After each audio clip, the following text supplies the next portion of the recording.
Some they call it functional alcoholism, but if you know anything about Ben, he's got vision with precision, microphones and a tinkle of derision. You're about to hear what beer can be.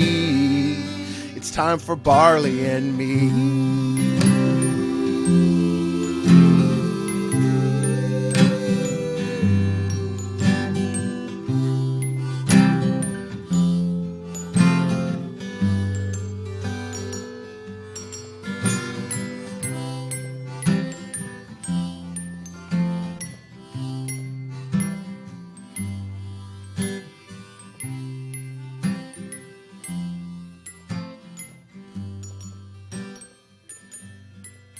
Welcome to Barley and Me. I'm your host, Ben Rice. This is episode 115. This episode was recorded in San Diego, California at Collabapalooza 2019, brought to you by Karl Strauss Brewing. This is actually going to be two mini interviews that I conducted there at Collabapalooza. Episode 116 will have 3 more interviews conducted there. It was a lot of fun. I want to thank Karl Strauss for inviting me down there. Also, their PR firm, Rad Craft Beer, for inviting me down there, getting me in contact with them.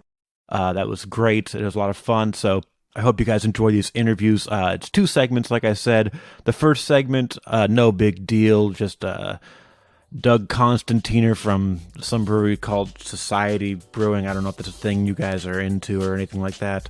And it's a conversation with him and Jeff Wiederkehr from Burning Beard, which also has a pretty great reputation, and they're really building something great over there. I hope you enjoy that conversation where they talk about how they came up with their collaboration for Collabapalooza, a little bit of a ribbing for that. It was a lot of fun to talk to those guys. And then in segment 2, this one's a star-studded affair as well. We've got Joe Kurowski from White Labs Brewing, part of the White Labs yeast company. Paul Heaverly from Melvin Brewing, maybe you've heard of them. And then Anthony Beach from Latchkey Brewing. They'll talk about their experiences in the industry as they've moved from brewery to brewery and location to location. These are dynamite interviews. I love them a whole lot. I hope you guys enjoy them too. A little bit of shop talk before we get going. There is now a Barley and Me website. It's barleyandmepod.com. As we hear on this episode, I do have a hand injury, so I don't have a whole lot of stuff on there just yet, but it will be coming through once I can type comfortably again. You can also, of course, follow me across social media at Barley and Me Pod. You can email questions, comments, concerns to barleyandmepod@gmail.com or barleyandmepodcast@gmail.com. If you want to support the show in some sort of way, I don't really care if you do. Sorry about this stuff I gotta say. You can buy t-shirts at zenthreads.com. That's zen-threads.com. The show is brought to you by The Art of Beer, which is returning in January of 2020 at artofbeerinvitational.com. Barley and Me listeners can get $5 off tickets using the promo code Barley5. Now, that was for the pre-sale stuff. I think the sale starts here in a couple days where it's going to be higher prices. So because of that adjustment, it's now we have a secondary code if you want to use it to get 10% off tickets. 5% or 10% of $50 is $5, so we're going to roll it over using the promo code Barley10, 10 on that. So definitely check that out. It's a great event. artofbeerinvitational.com.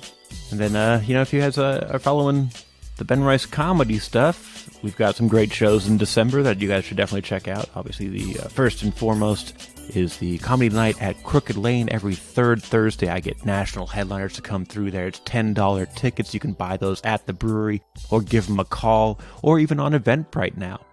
$10 tickets. In December, we have headliner Billy Anderson, who you can see on Amazon Prime, and then he also runs a great show called The Gateway Show, where comics do one set completely sober. They've been sober for 24 hours, no drugs, no alcohol, nothing, and then they get really high, and then they come back and try to tell jokes again. Very fun show. Featuring on that is Mike Mazzolotti, and then the host is Wendy Lewis, who has been top 3 finisher at the Sac News and Review's Best Comedian in Sacramento the last few years, as well as in the top 5, I believe, for social media accounts to follow at Awkward Cougar. So that's a lot of fun. Also coming up this very week, it's the 3rd edition of Sackyardigans at Sackyard Community Tap House. That's Wednesday at 8 p.m. with headliner Michael Calvin Jr., plus Chaz Hawkins, Emma Haney, and Drew Absher. It's going to be a lot of fun. Then Tilted Mash, we're doing a show the day after Christmas, so you've had enough of your family, or you want to bring your family out for a good time. Tilted Mash in Elk Grove, 7:30, December 26th, with headliner Stephen Fury, who has been on the show a few times during the Christmas episodes. We'll probably be doing one for New Year's, trying to avoid using Hoppy Brew Beer or some garbage name like that for the episodes. So I got to work overtime on that, but we'll probably just get drunk at my house and see what happens. That'll be fun. Do I run another show? I do. I run one other show at Husick's in Clarksburg, but because it's the first Wednesday, and that's January 1st, probably we're not going to do a show. It'll be back in February. Yeah, I hate doing all of that. I'm sorry that you had to hear that, but it's a necessary part of the podcast world now. I'm sorry. Very sorry. Let's get to the fun. Let's get to Collabapalooza, which is seriously one of the most fun beer events I've ever been to. Just seeing all these guys just hamming it up and getting to talk with their friends about beer and making weird stuff and stuff that they love that nobody else really likes. And getting all these wonderful beers. So many lagers. It was a joy, and I hope to be back next year and do that again. It was absolutely worth it. Wonderful time. And I hope you guys enjoy episode 115 of Barley and Me with Societe Brewing, Burning Beard Brewing, White Labs, Melvin Brewing, and Latchkey Brewing. And keep an eye out for episode 116. Little spoiler alerts. Abnormal Brewing, not do anything for you. Resident Brewing, Lost Abbey, plus Fall Brewing, and Stave and Nail, a brand new one. Very, very minuscule craft thing. Very cool little concept on that one that you can hear in 2 weeks. But without further ado, episode 115 of Barley and Me. Thanks so much for listening. Get home safe. Welcome to Barley and Me. I'm your host, Ben Rice. We're here at Collabapalooza 2019 in San Diego, California. I'm from Sacramento. I never come down here. This is the thing. I love Sac. So we're here today. We're doing a bunch of mini episodes. Yeah, you do. So, God damn it. All right. We're off the rails already. I haven't even done intros. Oh, yeah. We got to talk about me first. On this, okay, so I've got you down first, so that's fine. So my name is Doug Constantiner. I'm with Societe Brewing Company. And you can do your own intro, fine. Man. That's what you get paid for. I get paid for this? This is fucking news to me. In theory. He's going to make me do it because his name's hard. Jeff Wiederkehr from right. Burning Beard Brewing. Hi, Jeff. Thank you. Thanks for coming on the show. I appreciate it. Yeah. Thanks for having me, you guys. Thanks for hosting, Doug. I appreciate it. Yeah, thank you, guys. Yeah, so it's Collabapalooza. I don't know if you guys know yourselves, but people like your beer or whatever? People say that. I think they just want discounts or free beer from us. I've also found that if you own a brewery, people tend to like you more, whether you're likable or not. Have you found that? Yeah, actually, I was a bit of a wild child in high school. My mom recommended that I open a brewery to make friends. Just to make friends, yeah. Yeah, it's really panned out. And, I have top 3 friends. Doug's number 2. I don't have a number 3. Oh. Yeah. Well, what's funny is Jeff's number 2 for me. I don't have a number 1. He's not good enough to be the number 1 slot. So it's like me when I was a music critic, and I was like, my top 10 albums, I only have 9 of them. And the funniest thing is I just stole 5. Doug's line, which he said off the air. Yeah. That's what's important. Yeah. That is what's important. Yeah, because you didn't have to say that. Nobody would have known, and you'd be the genius. Now you're like giving credit where credit is technically due, but not owed. No. Fuck that guy. Yeah, so when you have 3 PhDs like Jeff, it's easy to be very humble. That's true. Do you have 3 PhDs? Absolutely not. Okay, thank God. Yeah. I was like, I know people usually have like all these degrees, and they're like, I'm going to brew beer and lose money for a living. Oh yeah, but you're definitely the most learned in the industry. I have 3 almost PhDs. So what does that count for? I think it's 5 minors. Right. Exactly. A lot of student debt. Yes. Student debt, brewery that makes no money. More debt. I got a second place friend. That's about it. I'm fucking winning at life right here, man. I love that we have moved this umbrella like 8 times. It's like, no, I'm not going to stay in place. Yeah, I'm going to help it. Thank you. I have Dracula syndrome. So how'd you guys get into this? Into whatever. Beer? I blame Collabapalooza. Who invited you to this thing? Oh, okay. So this is not about the Craigslist ad that Doug and I mutually answered. Yeah. No. This is about the beer. Sure. Okay. So, yeah. Well, Karl Strauss, right? They're a fixture in San Diego. This is my job. I'll just do this part. Yeah. Adjust that umbrella. Karl Strauss, of course, like I was saying, a fixture in San Diego. They really nailed this. What I think is probably, in my opinion, one of the funner events. One of the festivals, funner festivals. It's you get an opportunity to taste 80, 100 beers you've never been 100. made before, right? 100, Yeah. 101 beers you've never had before, and it's weird, man. I expect pretty soon other cities, Sacramento, East Bay, San Francisco, Fresno for sure, will be trying to steal this idea. It's a great idea. It is a great idea. I've had some ridiculous beers. You know, my favorite part is what you're going to get at a Collabapalooza type event. You're going to get a bunch of hazies, a bunch of pastry stouts, because that's what's hot right now. But I've been going around drinking all the lagers, and it's been wonderful. Yeah, it's. This fest is awesome. This is the third year it's done, and what's cool about it is, for the listeners, you're required to attend or to participate. You're required to brew a collaboration. Yeah. So Society traditionally has never done collaborations. We did this fest. It's the first year we did a collab. Last year we didn't do it because we don't do collabs. And then now that we're You've realized the error of your ways? We'll do a collab again. So we hit up Burning Beard, and we're like, the universe is screaming for Society and Burning Beard to do an IPA. So we didn't do an IPA. we did the opposite. Yeah, we did a quad. Oh, really? Yeah. Well, we both love Belgian beers. Yeah. And we're like, all right, we can make IPAs all day. All day, every day. Yeah. So Which is what you have to do. Yeah, exactly. Let's do something fun that is in line with what we do, which is not pastry stout. It's not hazy.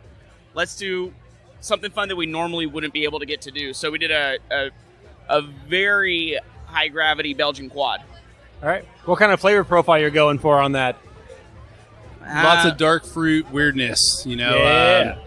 It was this beer that Doug and I were pontificating on while sober. While sober, Definitely Right, of sober. course. about Tool's new album, and Doug thinks Tool is garbage, and I think they're interesting, and And there's somewhere in between those. I'm sure that, yeah, exactly. And But so what we were talking about is my 17 PhDs and Doug's hatred of Tool. My one Yeah. GED. Right. And his hatred of Tool. And he's like, I don't understand all the math that they do. There's a lot of complexity, like a Belgian. So we're like, we should do this weird collab where and the idea I threw out there was based on prime numbers. So we'll do fruit additions on the prime number cadence. A lot of polyrhythms involved. All the way up to like 100 and something, starting with pineapple. And Doug was like, hey, man, I love you. I love your brewery. That seems like a lot of work. He's like, have you ever heard of the Fibonacci sequence? Yeah. And Classic Tool reference. right. And classic Doug for hating fucking Tool, but then suggesting a Tool thing. Yeah. Right? So he's like, I love you. I love your brewery. Fibonacci. It's much more economically feasible, and it was. And so we did that. I think it's because of the sequence. It starts out with 0. 0 is assumed. And so Doug's... That's not how the Fibonacci sequence starts at all, actually. I'm going to fight you. Yes. Well, here's what it doesn't start with. It doesn't start with pineapple. Right. I noticed that earlier on. I'm like, prime numbers like pineapple? I'm like, of course, prime number pineapple. Right. We all know it. So, we went off the rails and just got weird. And it was just about, like, accentuating some of the... Let's start this out. Okay, so when we're we have a couple beers over a couple different sessions, and we decide to come up with this fun, silly thing, and like, okay, let's do a quad, and let's add in some vanilla beans and raisins and black currants, but in prime numbers. So Jeff sends out this email, and this is the list he sends out: 2 vanilla beans, 3 pineapple, 5 pomegranate, 7 coffee beans, 11 strawberries, 13 black currants, 17 boysenberries, 19 grapes. The list goes on until about 251. So I respond. Let's do Fibonacci's 1, 1, 2, 3, 5, 8. Yeah. And I said, Jeff, you're crazy, but do you think that's too much fruit? And besides, technically speaking, if we're going to call it sacred geometry, maybe we should go with the Fibonacci sequence 0, 1, 1, 2, 3, 5, 8, 13, 21. I'd say something like 0 pineapple, 1 plum, 1 date, 2 figs, 3 cherries, 5 fluid ounces organic cola, 8 red wine varietal grapes, 13 black currants, 21 raisins. See, this is But it's your brewery, and if you want to source and process all those fruits you mentioned, go for it. So this is the beauty of Collabapalooza, right? And working with friends. I'm not going to lie. I'm siding with Doug on this one. Yeah, I did as well. I'm like, yeah, man. You get the fucking shopping list. I used to work at the brewery in Orange County when there was like 3 people there. I don't like processing hundreds of pounds of fruit. Yeah, no one does. Again. Yeah. I'm a brewer, not a cook. The great thing about it, though, is this in San Diego, we all know each other. We're all having a great time. And we get to bust each other's balls. Like, you want to, hey, asshole, you want to make that fucking beer? You go ahead. Doug's like, yeah, if you want to, do your thing, man. You want to do it? I'll fucking do it, bro. I'll do it. It's like, I'll do it, but I'm not processing that fruit. Yeah. It's a who blinks first. They're like, I guess we made that beer. I guess it's what happened. Yeah. This was not my goal, but it's so we went Fibonacci and then a 6-hour boil, which gave us a very dextrinous, fucking syrupy wort. That beer is thick, man. It is a crazy. If ever a beer was deserving of the name Imperial Quad, it's the kind of thing that should probably be poured over ice cream, maybe, or we invented a new style on accident. It's a pastry quad. Exactly. Nice. It's what society's known for. Yeah. It's what society demands. Yeah, honestly, society is known for making new wacky sounds. Yes, like that Jackaroo we helped you with. Tell us more about that. I'm sorry, Jackaroon. Jackaroo. Oh, Jackaroo. I was thinking it was like a macaroon with like jackfruit. No, but now I know I'm wrong. Now I think it has something to do with Romancing the Stone. It has to do with. Oh, I love that movie. Me too.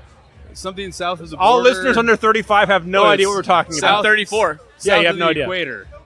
South of the equator. Is that a Harry Potter book? I don't know, Romancing man. the Stone? Jackaroo. I don't remember approving that name. Where did it come from? Jackaroo is an Australian... Jackrabbit, kangaroo hybrid. I don't know if I could say it on air. Just whisper it to the air. Yeah, so we brought a beer. Society brought a beer called the Jackaroo, which is a all Southern Hemisphere IPA, hopped IPA. So New Zealand, Australia, South Africa. Nice.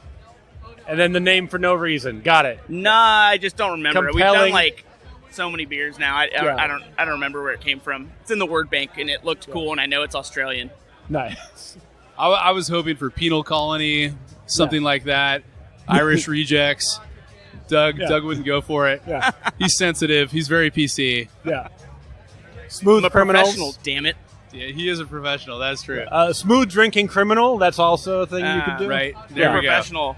Redheads Until after have no souls. 10 p.m., and that's when phones should never be I thought it taken was out of pockets. 8 p.m. 8 p.m. too. Yes. Whatever, depends on how early we start. We started at 6. Okay. In the a.m.? Yeah, we do. Yes. Long Beach.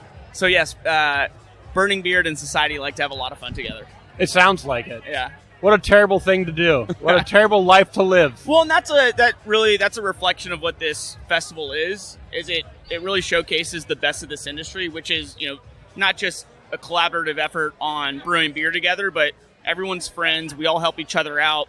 Someone needs a sack of grain or some hops. You don't even have to, freak out. You just call a couple people, and all of a sudden you have, more than you need and more help than you need. And so I think this is I think it's why it's been successful too. Is one, it's well promoted, but the idea is really cool, and you can have a really good idea, but without the right team behind it telling the story of what it is, it's not going to work. And Karl Strauss has done such a good job getting everyone together. I mean, you don't have to twist our arms to do something where you with get your purpose with friends. Yeah, it's like, hey, would you mind talking to your friends about beer? Yeah, and like brewing something you would never normally make it's for together. Collabapalooza. We're like, okay, we're already thinking about Collabapalooza next year. Yeah, and And it's super fun because you get to like brew with your best friends. Yeah. And people that like are coming up that maybe you like, hey, these guys are doing great things, but nobody knows about them. I want to go a little bit. Don't I you want to dare. jump into 2020 and Great. suggest that we brew a smoked hef. You know, there's a smoked Colchon down the way here. Yeah. Yeah. Jeff's trying to trigger me right now. I don't know do you hate smoked beers? No, Is that what this is? it's Or one do of you my love favorite them? things in the entire world. And I pitched to Jeff. I said, let's do a smoked hef. And I'll get one of my friends and mentors, this guy, Harold Branson, who's a famous homebrewer. And he's known for his smoked hef. And Jeff was kind of dragging his feet a little bit. He's like, I don't know if it's going to work. And then another friend brewery of ours, Gravity Heights, contacted Harold, and they did the exact same thing we wanted to do. So Jeff's like, I don't know if I want to do a smoked hef. Like, I don't know. What about a dark hef? You could smoke that. It's Yeah. already got some like yeah, darker malts. like a Hef. smoked dunkel? Yeah. That'd be fun. Yeah, I mean, overall, what we've learned is that Doug wearing the aluminum foil hat he's right. People are stealing his ideas. They're listening. Yeah. And they're listening. Nobody You has don't good know who. ideas. It's going to happen. Right. Number one on the list of thieves is Gravity Heights and Harold. Yeah. Yeah. You never know. You never know who's working with You the know what? government 'Cause these Harold's days. a dentist. Those implants. He probably It's did true. my dentistry. Yes. Yeah, he's getting the FM transmission right out of your molars. Oh my God, it all makes sense now. It Yeah. does make sense. Yeah, Thank God for my aluminum hat. yeah. Right. I mean, you've done a great job making it look like it's not. It's, Well, it's just sitting underneath here. yeah. Cover it with straw. Nobody It's will an know. aluminum. Yeah. It's aluminum yarmulke. Yeah. Yeah. It's an aluminum yarmulke. Oh. jeez. All right. You know, I'm gonna What just, do Buddhists wear? Nothing, man. We sleep naked. all right. That's a good cutoff point, right? We're all fine with that. So, where can people find you guys? What events you guys got coming up? Which may not matter because I may release this in 15 months and it wouldn't be important. But like, where can people find you guys on the internet if they're looking at what you guys are coming up with later on? I think the biggest thing coming up for Society, I'd be hard pressed to say not for Burning Beard either, but it's San Diego Beer Week's right around the corner. Yeah. Yeah. And that's the most fun, hard 10 days of your life. It's 3 events a day for 10 days. Yeah. That's our Because biggest that's thing how long coming a up. week is, right? 10 days? Yeah, right? No? Oh, If hey, you're they Yogi tricked Berra us. or Ringo Starr. Yeah, Yes. but that's the closest thing we have for us, and then we're also probably going to consider the idea of possibly canning some of our beers and do some releases at the brewery, tease it out a little bit. So that's one thing to look forward to, but for the most part, we only sell our beer in San Diego. I mean, we are up in Sac, Orange County, LA, San Francisco, but really it's only if people want to come down and pick the beer up. Yep. Our main focus is San Diego, so for San Diegans, just follow us on social media to get all your info. Where is that social media?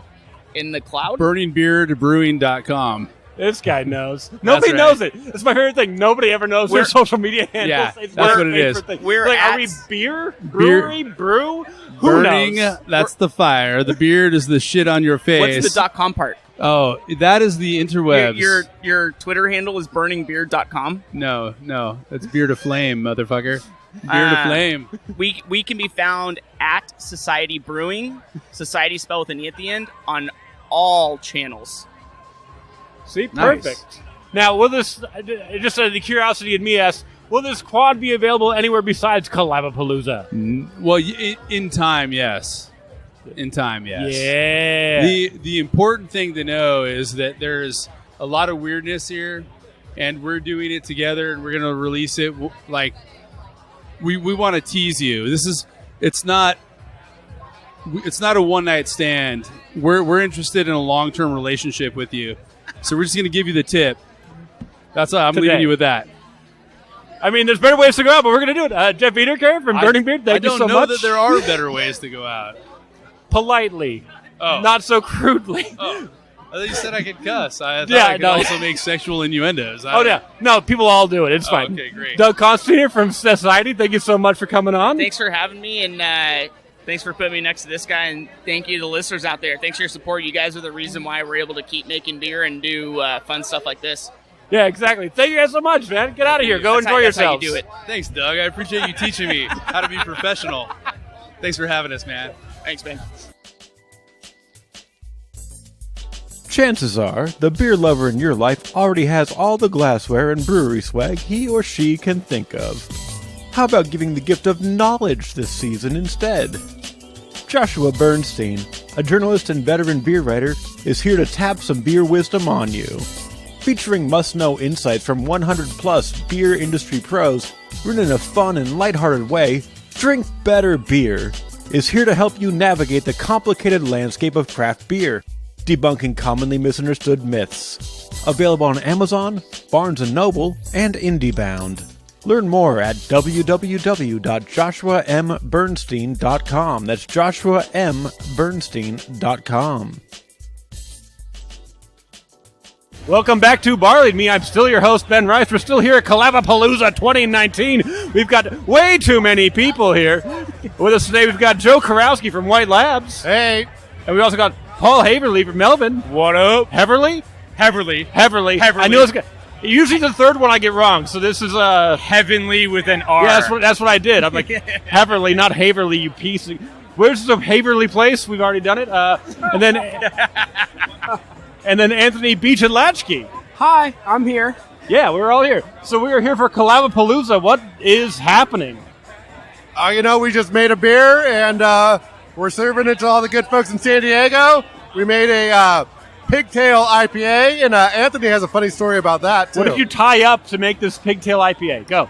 Oh, I love Joe kicks it to me right away. So we set up a lovely collab where we brewed 10 barrels of the same wort, same malt bill, same hop bill. We split that 2 ways, and we did... well thought out, 2 months in the making. Yeah, 2 months, 3 months in the making. At least. We met up at Society, shout out to Society, to have some beers and figured out what we were going to make for this collaboration. A good collaboration starts over several beers. Yes, it does. Yes, it does. So, again, so our collaboration was the same malt bill, the same hop bill, one beer split 2 ways. One of our beers got the West Coast yeast treatment of being a little bit more clear and West Coast. The other one was a blend of hazy beer. Okay. What Joe brought up and where the actual name came from, which bless him for doing it, and I love it. When I went there, and we went there to collab Latchkey, the actual fucking brew day. We're there brewing our beers. White Lab, of course, has a bunch of other beer that's finished, and they're like, try this, try that, try all these beers. So we get to trying a certain beer. They tell me we're pulling it straight out of the bright tank, obviously. Yeah. So we're going straight out the cellar as any brewer and anybody that would want the freshest beer. The best way to do it. I go to a certain fermenter to grab a pigtail that's already on the fermenter off. I accidentally end up doing a terrible thing. Okay, I think I know where this is going. And about 2 barrels of beer ends up blowing off into me, one other person from White Labs, Ryan, the assistant brewer, and on their floor. So it was a horrible thing where a brewer went to collab. We had a good idea. Certain things went awry. And the brewer fucked up. The brewer fucked up. Okay. But most importantly, and I'll say this, because I've worked at large production breweries, many places. So this was not a rookie mistake. Oh, no. This is a veteran mistake. Nobody's saying that. Yeah. It's a veteran mistake. No. Regardless, amateur hour happened at some point. What it ends up boiling down to is, at the end of the day, it's just beer. Right. No one got hurt. You got to return to the you fundamentals. Could make more. Yeah, exactly. Yeah. So at the end of the day, whoopsies happen. Right. And at the end of the day, if the worst thing that happens is 2 barrels of good beer goes down to the drain and no one gets injured and nobody has to have insurance come in. Things got a little screwy, like a pigtail. Hence the name of the beer, Pigtail IPA. Pigtail IPA comes back around. So is that your only part of the collaboration was doing that? Sorry, it's a rude question. I'm not a good person. Actually, Is the only thing you did? It's the only collaborating part. Beer? No, he drank several beers before that. Oh, good point. we did. So the only thing that will be remembered is me pouring 2 barrels of White Labs beer down the drain. Yes. But we also got together before and combined our heads and came up with a couple recipes. Yeah. Maybe the beer's good if you try it. You can, and I think it came out quite fucking tasty. To the hazy? Yeah. Oh, yeah. I actually just Hazy was tasty. I I just- hate hazies. I just received like Well, the you wouldn't most be a brewer unique if you did. the Like most 'em. unique compliment, or at least tasting note on the hazy IPA, the Pigtail IPA that we brewed, and it was he called it a pineapple covered crotch. That's a beautiful description. Yeah, it's usually not on the beer list. Yeah, no, you shouldn't. You probably shouldn't do that. As usual. So I have an important question for you. So you guys sprung up out of the well-renowned White Labs, giving everybody their yeasts. What made you guys decide we're also going to make these beers? Well, we actually started out making beer, right, to learn more about our yeast, and it became like a circular thing. We started making more beer. We're already making this, right? Right. As well. And we started learning more, making more beer, and then we, had a full-scale brewery, and now we're here. That's awesome. So we learned a lot from it. I have a question. Why aren't you guys distributing your beer? Well, we do distribute it to Asheville, North Carolina. So, just the one spot all the way across the country makes it really easy. Have you guys thought about sending the beer out to the San Diego market? We've thought about it. We don't really like to compete with our customers, right? So we kind of try to stay in-house as much as possible, and it's really about the R&D and the learning about the beer that we concentrate on. You guys are very much about the education of yeast and beer. I mean, you can go a lot of breweries, they'll have a smash pale ale or whatever, and they rotate it, so there's always a different malt or a different hop for every. But it's cool going to White Labs and being able to have 4 of the same style of beer with 4 different yeasts. And you really learn what yeast does to beer and how much of an impact this one little microorganism really does have on the end product. So it's really cool what you guys do. And it's badass that you supply the yeast for the majority of the breweries in the United States. Yeah, man. It's cool to say because that's what we're trying to do. And we're very open source, right? You can look up any recipe we put out, and it's just there. Yeah, dude. I love talking about yeast a little bit just because, like, I feel like it kind of gets forgotten about by a lot of brewers. Like, it's an afterthought. It's the bass guitar in the band. Yeah. I mean, everyone knows the drummer, the lead singer, and the guitarist. Nobody knows who the fuck the bass guitarist is.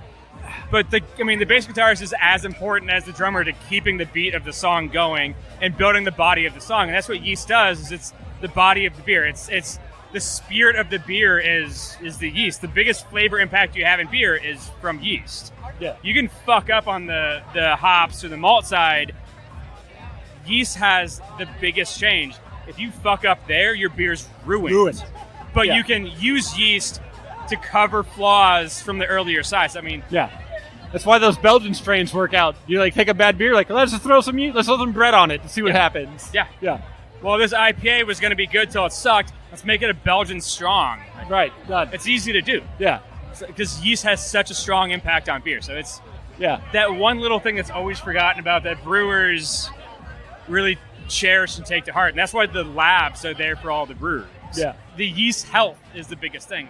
Yeah. There's a brewery here that when we started off, we were walking around and I asked him what beer he wanted me to try. I was like, well, don't try this because it's got a little bit of diacetyl. Something happened in this. Like the fact that he knows this and he can call it out and tell you, and you know what that flavor tastes like, it's because of the labs that we have with such strong science people behind us. And to me, to your point, it's humongous in the way where a lot of breweries don't have the ability to have a lab. That's the catch-22 of it. It's really not cost-effective for a lot of breweries. Yeah, correct. so most breweries that can afford a lab can see that, but any brewery that doesn't have a lab, our brewery included, most small breweries, you might have a microscope, you might have a couple of pieces of lab equipment to do cell counts, But for me, again, I've been living in San Diego for the past 6 years. Was at Green Flash, was at Ballast Point before and after the sale. Now I'm the head brewer at Latchkey. I've been around a lot of places, and I know people at a lot of different breweries.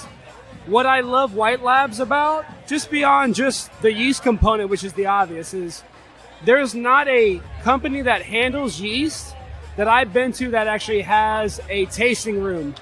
And now that they have actually a good brewery, that makes a good representation of what you could get on a basic level. Yeah. Like talking to Joe and the people at the White Labs brewery, they make a lot of beers that are very approachable and delicious. They're not trying to get aggressive anyway. Yeah, because they want their to whole showcase point of- their product. Yeah, they want to show it, and they want to be able to put it in a flight with 4 to 5 other beers of the same grist bill, the same hot bill. You guys The are only talking difference about me is the too much. yeast. It's too flattering over here. Let's talk. No, this is why everyone in the industry loves White Labs. There's other yeast providers out there, but White Labs is your go-to because at the end of the day, they know what the fuck they're doing. Yeah. And they give you the proof in the pudding. Yeah. It's right there. You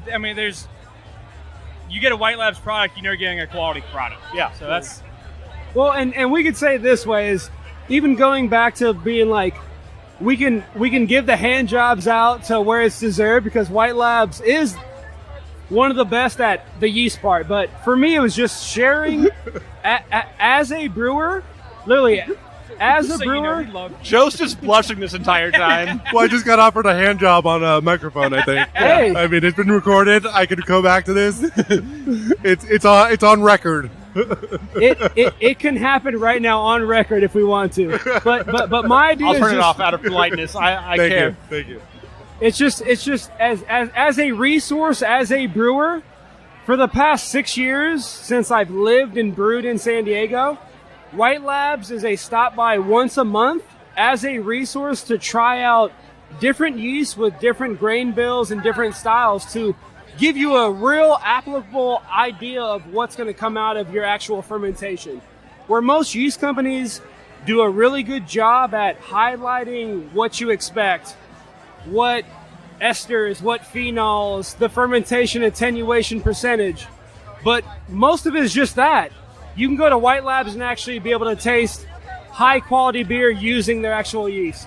You can go to White Labs and then just hate what you've done. I got it. I forgot what I was saying. Yeah. It was literally It's distracting. just more of a blessing on White Labs, but also for a practical purpose. Not just to say they're one of the oldest in San Diego and toot their horn for a bunch of great things that everyone knows, but it's a practical place that a home brewer or a professional brewer can go and taste beer that utilizes their yeast at a high quality level. Fucking A. It's almost as if people respect you or something in this industry. It's weird. Yeah, I know. And honestly, it's like we could have done it without like basically all of our customers. We rose with the industry. Yep. I mean, we're all together, and we treat our. We treat us as part of the industry, not as something apart from. So when we look at Latchkey, why we're a part of Collabapalooza, it's because we treat ourselves as part of the industry, and we want to be like on ground level with our customers. Yeah. Feels like a commercial. So, Paul, you don't live around here. I do live around here, but I have a question for you. What did you do to your wrist? I injured it at a wedding. How did this happen? During the dance off. What's it called? Dance off? No, it's the garter toss. You broke your finger in the garter I toss? didn't. It's not broken. We're going in hard. It's badly bruised. Okay, so I am single. I'm in a relationship, but I've never been married. I've caught 6 garters. I'm impenetrable to its charms. So I tell people going in, like, just, I got this. If you're worried about, like, its weird voodoo it does, I can take care of this. Tell the story. I didn't even wear a tie, but usually I wear a tie and I turn it backwards early on. Oh, You have to do it, otherwise you're not drunk enough. Put it up in the head sideways? Yeah. Okay. I got a whole dance Okay. that goes with it, drunken white boy dance. I learned it when I was 16 years old. But Wait, anyway, hold on. What number was this that you went to where this happened? Which garter ceremony did this happen on? So out of I've 1 caught to 10? 6. I've caught 6. The person who crushed my hand caught this one. So 7. Went over the top. Lucky No. number 7? Nope, I did not catch it. Again, the guy who crushed my hand caught it. But I was in the right spot. Just, there's a guy behind me who's like a Marine. I'm going to bring you to the next wedding I go to and set an over-under on whether or not you catch it. We're going to have a betting pool on this. Yeah, I mean, I'm a good 50%. I'm a good 50% catcher. I'm good to go. Okay. And I'm just going to point out, I was in the right spot. I was in the right spot because the guy who crushed You my were in hand did position. catch it. You boxed him out. I boxed him out, but he's the biggest guy. He's the buffet. Like, I So went up some into other his guy broke forearm your and I finger. So crumpled. there should have been a flag thrown, Yeah. like a whistle. Like, I went up It's into a his technical. forearm, and then he clenched down over my fingers. So what you're saying is he broke your finger so he could catch the garter so he could Correct. get married. Right. On purpose. Here's the thing. I do encounter, when I lose, it's often to people who are like, I'm going to do this to prove to my girlfriend I love her. That's usually who I lose to. Okay. So, it was one of those things, yeah. Wait, hold on. I have a question too. Okay. What do you think the percentage of people catching it that actually the point of I want to catching say them usually is 3%. like That's got to be about right. 3%. All right, that's what I Unless wanted. you're already in a relationship, that doesn't count. Yeah. Like, you can get married whenever you want to. You don't need a garter to do it. That's what I've learned. Uh-oh. Give me a second. No, we lost one. We're going to have a fight. Here we I'll go. be back. It's not a It's brew not fest. a fight. It's San It's Diego, a hug. man. Even It's worse. just a hug. It's okay. Even We worse must than have a caught the fight. garter. Yeah. Oh, San Diego. Yeah. So, do you guys do any other collaboration besides with each other? Oh, thank you. Latchkey did. What collabs you got going on? Go, Joe. This is on you. I'm Oh, going to throw this we one already at did you. this. Tell the whole malt bill, the hop bill, what we did. Latchkey also partnered up with Thorn Street to make Oh. a Kolsch. Oh, so you're going to okay. So Yeah. throw it back to me, I guess. Yeah. That's what I'm we're not trying to sure of the malt bill there. Yeah, so our other send-by was, again, Thorn, Latchkey collab. It was a Kolsch. Great Hockey guys over there, Kolsch. too. Oh, yeah. Doug Palmaville. Yep. Of BP as well. That's our connection between all of us. We did a nice traditional hoppy Kolsch, a split malt bill, grist bill base of Wireman Pilsner, Skagit Pilsner, which is a new craft maltster out of Washington up north. They make phenomenal malt. They were nice enough to donate to our collaboration with Thorn. Again, the base malt was a blend between Wireman Pilsner, Skagit Pilsner, which was fucking awesome. Both delicious. We did a little bit of Brees, Bonlander Munich 10L, Okay. just for a little bit of biscuit. Yeah. Skagit malt? Skagit malt. I haven't used them yet, but I've heard good things. All right, I'm going to send them your way because All right. I got the connect. Shout out to Skagit Malt. So again, we kept it real classy and simple in the malt bill. The hop bill, we kept it pretty traditional and bittering. We went Czech saws at 60. Nice. And then we went Whirlpool, Hugh Melon, and Mandarina Bavaria. Okay. So we kept traditional German, but we went new school in the Whirlpool to give it a slightly different twist. Yeah. We ended up using White Labs WLP 029, which is their traditional German Kolsch yeast. Turned out phenomenal. Basically as dry as you'd want it, getting as close to a lager drinkability and quaffability wise, with the slight addition of some fruity esters and the hoppiness from the Hugh Melon and the actual Mandarina Bavaria. Nice. I guess I should ask this to a stranger. Paul, what brings you to Collabapalooza? What excites you about Collabapalooza? I mean, what excites me about it is the fact that it's the majority of the San Diego breweries all working together. And that's one thing that I realized about the San That's Diego what craft brewing market. is about. The San Diego community is so collaborative. It's almost like fraternal, where everybody's worked together at some point. For so Every long. brewery you know somebody that works there. You've worked together in the past. Did we work? We there? worked at What? Ballast Point together. Now we're completely different breweries. And that's what's cool about this community here specific is how collaborative it is. Like, this festival doesn't really blow my mind that it's 60 different San Diego breweries working together, because that's just every day. Yeah. It's awesome seeing all of these San Diego breweries here together for a festival together. This is fucking awesome. But then going to every booth and seeing like, oh, Epic did a collab with so-and-so. Society did a collab with so-and-so. Fall did a collab with something. Like, that's how we roll down here. Yeah. Spreading the love, baby. Yeah. And there's so much history, and like, it's all tethered together. You're all tied together at some point. You've all splintered off. You've all done your own thing. You've all come from places. It's nuts. We're a bunch of ride or die bitches. Like, we're doing this together or we're all failing. Yeah. Right? Yeah. I mean, that's kind of how it feels here. It's Well, there's not a whole lot of. We have competition for draft lines and Yeah. shelf space. Well, you're not going to cry and like at the end of the you're day, not going it's to tell him to go business. fuck himself Yeah, for getting but- the thing you wanted. I mean, there's no enemies in the beer industry here in San Diego. You leave here and there's breweries that fucking hate each other. Yeah. I don't have that feeling bad here in side. San Diego. Like, this is all a bunch of friends who just make good beer and like hanging out together. Yeah, I've noticed that those do exist, the ones that hate each other, but it's pretty rare. It's pretty rare to find one that's just like an outcast or like hated by somebody, because most of it, you're all friends. Because you're going to run into it. You're going to drink somebody else's beer because you want to know what's going on in the beer world. You want to know What's this guy doing? I don't want to hate on 10 Barrel or Ballast Point or Green Flash. Like, we still collab with them. We still work with them. We still do stuff with them. Still party with them. They're still part of the San Diego community. Like, there's a little bit of resentment towards them. Yes. A little bit of anger, but at the end of whatever the day, you want to call it. It's a San Diego brewery. Yeah. So, I mean, St. Archer, Ballast, Green Flash. Yeah, well, and they all started here. Their roots are here. They employ a ton of people that live here. They got to pay rent. Yeah. And it's a bunch of San Diego kids that are getting together and making beer. Yeah. That basically became the catch-22 of the industry a couple years ago.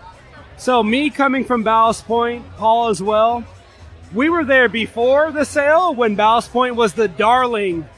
You had Stone, Ballast Point, Coronado, but realistically... I remember somebody bringing me Sculpin up in Sacramento and be like, you need to try this beer. I remember that So when we launched Watermelon Dorado, that was right before I went up to Santa Rosa one year, and I stopped at Lagunitas on the way, and I dropped in a 6-pack of Watermelon Dorado, and they lost their shit. And now, sadly, Ballast Point's kind of getting looked down on. Yeah. It's always changed, but to your point, back in the day in San Diego a couple years ago, this has only happened in San Diego and Portland, Oregon, where the number one drank beer in the whole county was Sculpin, and up in Portland was a craft beer. It's always macro. So the whole point is Ballast Point was the cream of the crop at some point in time. That's also why they sold for $1 billion. Yeah. What it ends up being now is a scaled down company, because who bought them expected to get a lot of money back. The money didn't come. The company that exists now, like Paul said, is a lot of the people we know, a lot of our friends, a lot of people we've worked alongside. So it becomes a catch-22 where you want them to succeed because they're your friends, but also they're your competitor in a very real way. I want my friends to be able to pay rent and their car payment. Yeah. I don't care where you work. If we're friends, I want you to be able. I mean, anywhere that I go, any bar, any brewery that I go to in San Diego, I want those bartenders to be able to survive. Wait, and I'll add this one more time to jump in and be rude. You can add one thing where it used to be 5 years ago, craft breweries against big macro breweries. Now it's craft beer against everything else. Yeah. So you have hard seltzer, you have all these alcohols coming about where the fight is not a fight anymore. It's mainly a cooperation knowing, what are you making? Yeah. Are you a bigger brewery or a true craft brewery? But realistically, what's the liquids? Yeah. I'll say this as a craft brewer, the head brewer of a 1.5-year-old brewery. There's a lot of small craft breweries that have no fucking idea what they're doing, and they're putting out diacetyl and shit. Yeah. There's a bunch of big sellout breweries that make phenomenal beer. That's still craft beer, but it's not craft because they sold out. I'm not going to give my money to them, but what I tell people, if you're a new person that wants to drink beer, if you're not an industry and you insider, want to know that you have a beer that you can enjoy every time you drink it, go drink Ballast. Go drink some of these beers, because even if they're not craft beer, they're an example of high quality. It's like Sierra Nevada is not sellout. They're a god. I don't prefer Sierra Nevada because they're a house flavor. Their beers are very house bound. But what I would say, they're up in my hierarchy of, regardless of are you craft or non-craft, high quality production breweries that just pump out some of the best liquids. Yeah. You can get representation of all of them. It's a weird fight for what it is. Because a lot of the breweries that get a little bit of clapback are usually like, they didn't sell to a major person, they just got a distribution line. Like, that's all they got was like connection to distribution. Well, I mean, on that, Firestone Walker and Lagunitas are still two of my favorite breweries on the planet. Yeah. I love their beer. Yeah. And what did they do? I mean, they both what do they go do? Right. How dare Firestone Walker sell to Duvel, you know, the powerhouse Duvel? But really they partnered up. But I mean, I still have a lot of respect for Ballast Point. San Diego Brewing wouldn't be anywhere where it is without Ballast Point. So I'm still there. And the bottom line is, if you get a bunch of brewers together, it doesn't matter where they work, whether it's Miller, Coors, Budweiser, or a craft brewery, and you can name it, they're going to get together and they're going to shoot the shit and talk beer, and it's going to be cordial. If you get their marketing departments together, it might not be like that. But brewers get along. Yeah, that's what I found. Yeah. it's a weird world out there because craft consumers, some of them are just real rough. Like any idea that somebody who makes beer wants to make a living doing it is like rejected for some reason as a sellout. It's so weird. It's so weird. Well, hey, it's what Joe said. The difference between the people who know and understand and make the product in the company and those that are removed in a boardroom that get to hire a bunch of people to say, hey, average people, what should we make? More fruited sculpin, right? Right. It's not only the difference, in my opinion, between big and small, but it's corporate America versus smaller mom and pop. Like, at the end of the day, money and profit is going to outroll the people who actually know what they're talking about. And they're going to go, cool story, Joe. You've been brewing for how long? We don't care about the brew you want to make. We actually have people who have told us what the market wants. Yeah. And then that's how you end up polishing brass on the Titanic. 15 years. All right, so you guys are giving me way too much of your time. You guys are supposed to be out drinking and having fun and talking to your consumers. Yeah. So any final thoughts and anywhere people can find you guys? What do you guys got coming up as far as events, all that fun stuff? Yeah, Go, I mean, you can always come to our tasting room in San Diego or Asheville, North Carolina. That's at White Labs. White Labs, yeah. Just Google it. If it looks like a dog, it's the wrong page. Same with Barley and me. There's a guy with his dog. It's a whole thing. Yeah, same problem. Yeah. Anyway, Paul, what do you guys got going on in Melbourne? Well, between our tasting rooms that we have in Jackson, Wyoming, Alpine, Wyoming, San Diego, and Eureka, Missouri, there's always something going on. Yeah. We always got something. So down here in San Diego, this coming Saturday, we have a Halloween party. We're throwing it at our brew pub, as well as we're pouring at the Mac and Cheese Festival in downtown San Diego. So immediately this is what we got coming up. After that, it's San Diego Beer Week, so shit's just going to get weird. Madhouse. Yeah. And Anthony, what about you guys at Latchkey? What do you guys got going on? Where can people find you guys? Oh, please, come check us out. We're located right behind the San Diego airport. Google us, look us up on the intranets. We're on the corner of Washington and Hancock at the historic Mission Brewery Plaza building. Oldest building, right? In Oldest the brewing building industry? around that's talking about beer-wise. So you can see us right after the Old Town exit. What we have coming up is come check out our tasting room. We have beautiful outdoor seating. The brewery is right on site there. San Diego Beer Week is coming up in a couple of weeks. So check our website out for that. We have an event at Tom Ham's coming up. We're going to be at the actual Beer Week Festival. We'll have an event at the High Dive as well. I think it's BP alum and some other people going on there. So again, check us out at our location. 15, 16 beers on tap. Food coming soon. And we'll be around for SD Beer Week. So I heard you say check out our website. What is it? Our website is latchkeybrew.com. There we go. melvinbrewing.com. Whitelabs.com. There we go. All right, so that's it. Thank you guys so much for your time. Joe Kurowski from White Labs, thank you so much. Hey. Paul Heaverly from Melvin. Absolutely. Thank you. Anthony Beach at Latchkey, thank you so much. Get out there and get drunk. Let's Thank do you. it. Cheers. Thanks, guys. Thank you. Oh, where's your cup We're guy? getting more beer. We're getting more beer. She's going to get him a beer. All right, we'll have to wait.